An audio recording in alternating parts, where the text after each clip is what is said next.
तो आज मैं आपके लिए लेके आया हूँ 3 रॉड में हैलोजन इम्पोर्टेड हीटर। ये बहुत ज़बरदस्त हीटर है और इसकी जो क्वालिटी है बहुत ज़बरदस्त है।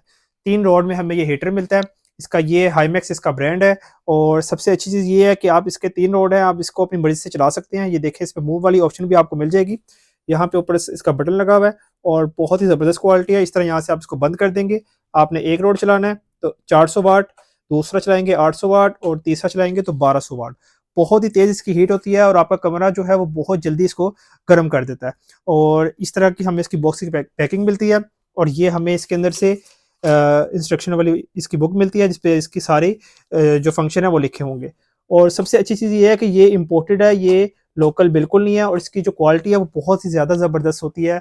और जो यहाँ पे लोकल मिल रहे हैं उस पे काफ़ी इशू आते हैं, उसके रॉड जल्दी ख़राब हो जाते हैं। तो इस तरह का इम्पोर्टेड आपको हीटर चाहिए हो हैलोजन वाला, तो नंबर आपको मेरा डिस्क्रिप्शन में मिल जाएगा, आप वहाँ पे मुझसे कॉन्टैक्ट कर सकते हैं।